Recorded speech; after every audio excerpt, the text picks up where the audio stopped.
বলছি সবাই গোটা বিশ্বের হিন্দুরা এবং আমরা যারা সবাই এই ঘটনায় অত্যন্ত দুঃখিত। আপনাদের পরিবারের পাশে আমরা সবাই আছি। আপনাদের যদি কোন রকম সহযোগিতা লাগে যে ভাইটা গেছে তার আমাকে জানাবেন, এবং একজন হিন্দু হিসেবে আরেকজন হিন্দুর পাশে এটা আমাদের কর্তব্য। সকলেই বিচলিত আমরা, আপনি শক্ত থাকবেন এবং গোটা পৃথিবীর হিন্দু সবাই আমরা আপনার পাশে আছি।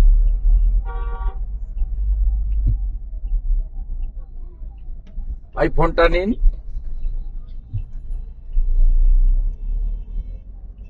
ভাই ফোনটা নিন আপনি।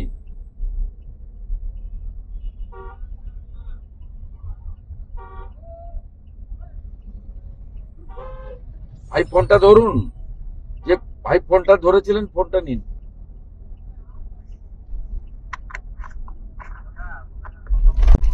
না ঠিক আছে, বলেছেন অল্প কথা বলেছেন। বলছি যে উনার পেটিএম নাম্বারটা যদি ভাই আমার এই নাম্বারে মেসেজ করে দেন।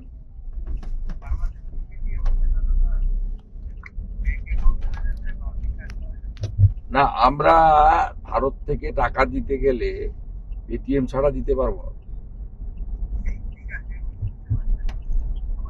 মোবাইলে দিতে পারবো। ওনার মোবাইলে অ্যাকাউন্ট আছে?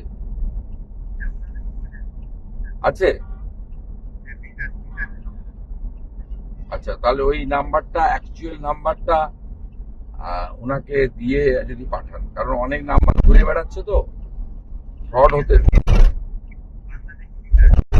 বাংলাদেশি বিকাশে ওনার নম্বরটা, যে নম্বরে হিন্দুরা টাকা দিতে চাইলে পরিবারকে, যে নম্বরটা ওনার পরিবার থেকে বা উনি যদি মুখে বলে দিতে পারেন এক লাইনের ভিডিও করে যে আমার এই বিকাশের নম্বরটা এইটা, এই নাম্বারে আপনারা সহযোগিতা করলে আমি গ্রহণ করব। ওনাকে দিয়ে যদি বলি আপনি ভিডিও করে দেন, তাহলে ওই নাম্বারটা আমি এখান থেকে প্রচুর মানুষ অর্থ সাহায্য করে। কিন্তু অনেক নাম্বার ঘুরে বেড়াচ্ছে তো, ফ্রড নাম্বার হতে পারে। সেই জন্য ওনার মুখ থেকে যদি ভাই বলিয়ে দেওয়া যায় যে আমাকে যদি এই নাম্বারে অ্যাকাউন্টে আপনারা পাঠান, তাহলে আমি গ্রহণ করব। তাহলে ওনাকে সবাই সহযোগিতা করতে পারে। সবাই চাইছে, আমার কাছে বলছে। আচ্ছা ঠিক আছে, নমস্কার। Thank you, thank you, thank you, thank you. পরিবারের পাশে আছি আমি। এখানে আসার সময় দীপু দাসের বাবার সঙ্গে ভিডিও কলে কথা বলতে বলতে এসেছি ময়মনসিংহ। বলেছে আপনি একটা নাম্বার দিন, অ্যাকাউন্ট নাম্বার।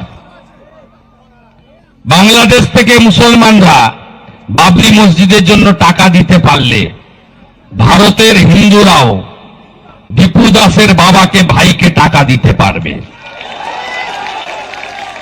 বলেছে অ্যাকাউন্ট নম্বর দিন, আমি প্রথম ঢোকাবো। হিন্দুদের বলবো যে যা পারবেন দিবেন। তাকে দেখাতে হবে সংঘ শক্তি, হিন্দু শক্তি। গীতা পাঠে